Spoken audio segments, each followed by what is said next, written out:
Yes, well, as we get older and older, I'm 77 right now. You can't live forever, you know. So if this procedure I'm going to have to clean the blood doesn't work, then I've got probably a few more months to make it before my kidneys shut down, you know. So that's kind of why I'm kind of going along with the interview at this time. You're seeing that what you went through is just too important for people not to know about. Yeah. Yeah. Can you just, can we start at the beginning with your military career and just walk through what exactly your experiences were?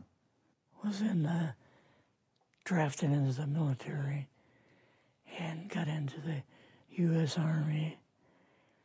After that, I was sent to the Signal Training Center in eastern United States. What year would this be? 58. I went through the Signal Training course. And at that time, I went through the radio teletype course and also the cryptography course, crypto. They had 5 instructors that were getting out of military service. So they pulled the top 5 students, and I was 3rd in the class. So I got pulled as an instructor. Now, were you at this time also working yet for CIA? No. Not yet? No. After one day, my boss came to me, and he said, how would you like to, make some extra money? And I said, oh, money is good. So he's explained to me that he could put it through. I would have to get a top secret White House Q clearance for the job, And I thought, boy, must be a pretty exclusive thing, And I said, well, what is this? And he said that I'm director for the CIA for Eastern United States, And I said, oh, I didn't know that. And he said, you weren't supposed to. After about 6 weeks, my security clearance came through, and I got my CIA card. It was an ID card, like a credit card, where I could just go up to the door and slice it, walk right in. And my name at that time, I used an artificial name too. Never used my real name. I started working with him on the project he was on. And that was Project Blue Book, which was kind of partially a fraud. You're saying some of the Blue Book cases were completely fictitious? Yes.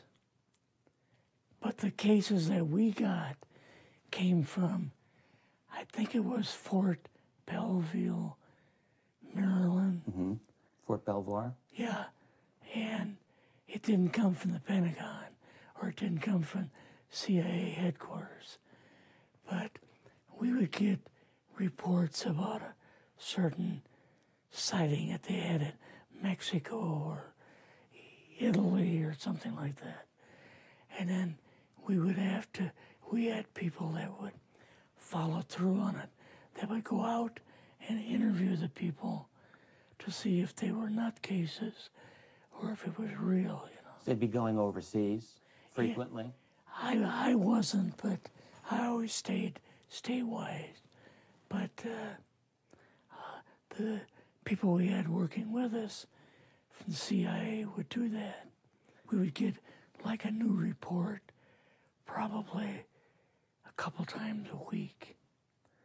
I was coming into the Army fresh off the farm, so I really didn't have much knowledge of anything, but my boss filled me in on Project Blue Book and what they had found so far. as far as Greys and aliens and the Roswell incident. How did you feel when this first got dumped on you?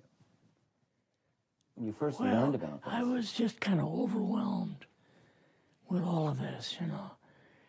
And I said to him, I don't know if I'm going to be able to be a judge of this type of thing. What's real, what's not, when I don't have much knowledge of it, you know. So... What did he say?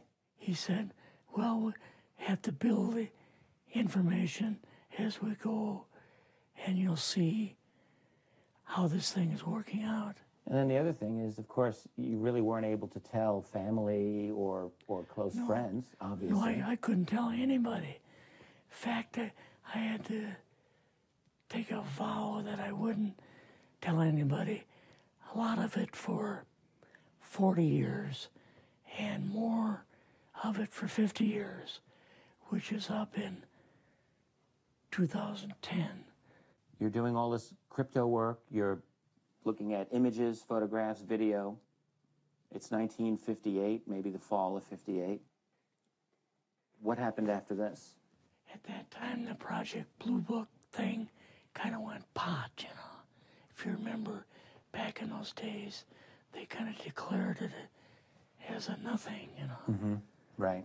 And they were telling the world all UFOs are misidentifications, hoaxes, balloons, psychological issues, whatever. Yes. Yeah. So my boss came to me and he says, we've both got a new assignment. And he says, oh, I said, where are we going? Oh, he says, we're going to the Capitol. We're going to be part of the Eisenhower push. He's trying to find out something about, all about these aliens that MJ-12 was supposed to find out, but never sent back reports to him. The MJ-12, the UFO control group, were they calling it MJ-12 at that time? Yes. They called us in, went into the Oval Office, and President Eisenhower was there and Nixon, and they said, we called the people in from MJ-12 from Area 51 and S4, but they told us that the government had no jurisdiction over what they were doing. So being a general, past general, you didn't tell them to go to hell without any real good reason, you know. Mm-hmm. So he said, I want you and your boss to fly out there. I want you to give them a personal message. And he says, I want you to tell them, whoever is in charge, tell them that to get in, they have this week, coming week, to get into Washington and to report to me. And if they don't, I'm going to get the First Army from Colorado, and we're going to go over, we're going to take the base over. I don't care what kind of classified material you got. We're going to rip this thing apart. Eisenhower was going to invade Area 51. Yeah, with the First Army. So you go out with your superior. Yes. You fly out. You land. What happens? Can you describe this whole process, what you saw? They took us the 13 or 15 miles south to S4 and like different garage door openings. Okay. And in these garage door openings, they had like different saucer crafts. The very first one had the Roswell craft in. It was kind of crashed up, but apparently every alien that was in it died except for a couple. So you see the Roswell craft, and what are some of the others that you see? Well, the Roswell craft was really strange because it looked like real heavy aluminum foil. We could rock next to it, and you could rock it. The whole thing probably weighed 150, 300 pounds. Could they tell what the source of power was of this craft? Yeah, it was like a reverse gravitational thing of some kind. In fact, one later on, I got the mathematical code for reversing gravity in a 3x5 card. I guess there are different types of grays and so on. How did you see that evidence?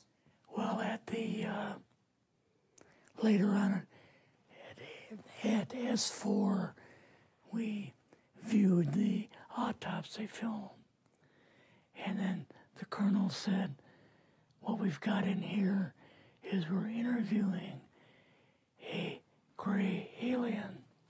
All right, right there. How did you feel at that moment? Well, I thought, boy, we had no idea we were going to see the real thing. All we saw was film. You had to have a little bit of heart racing at that Yes. moment. My boss was able to go in and had a partial interview with him. So what did this gray alien look like? Could you describe him a little bit? This one looked a little bit oriental. So I'm just wondering if it looked almost human, what about this didn't look human? No, it didn't look human as far as the skin tone and basically the shape of it and the size. How was its head size compared with a normal human, for example? Brain was kind of a little bit bigger. And some of the nose was very, very small. And the ears were just like holes. Mouth was very small. Now, why were they bringing you out here at all, anyway, to see an alien? What was the point? To go back and tell the president they actually had one. So he did not know at this point No, if there was an alien at S4. no. What did you do then at Area? Were you done, or did you have other things to do with Yeah, so S4? basically we were kind of done, went back to Area 51.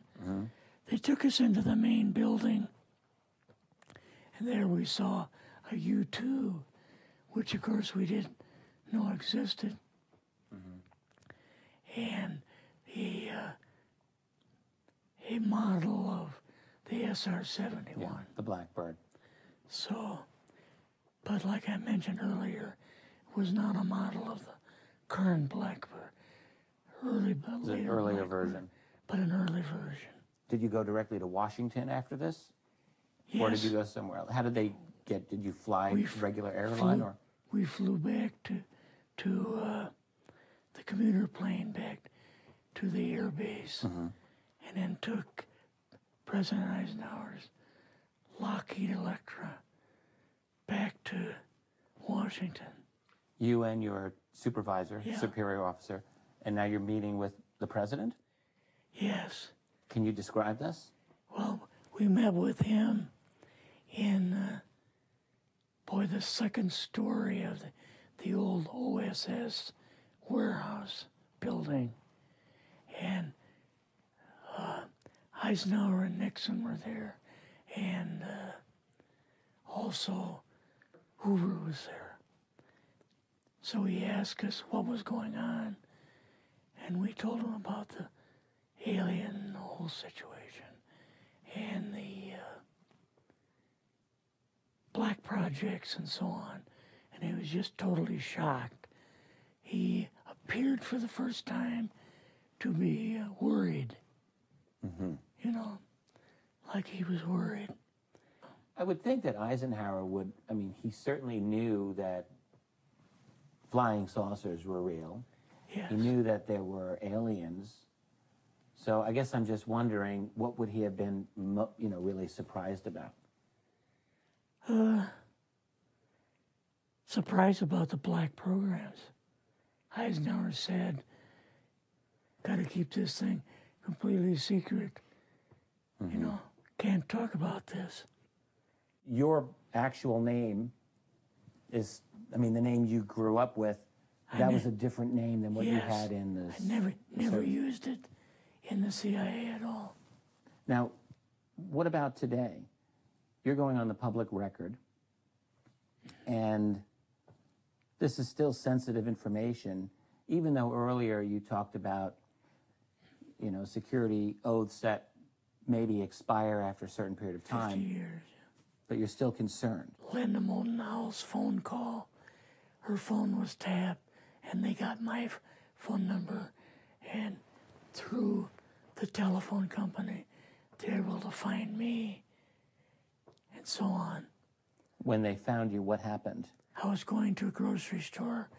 Two guys in a black suits come out of a black Lincoln town car and came over to see me. And they told me that I better not publish anything or talk to Linda about any more things. So at that time, I did, you know, I stopped. That was enough to intimidate you. Yes. Rather remain anonymous. Never show my face on anything. Really, thank you for doing this. Yes. This was, I guess, kind of a good idea because I feel much better having talked about it. I kind of feel like there's a load off my shoulders. Really? Because I had an awful lot of secrets that I had kept over the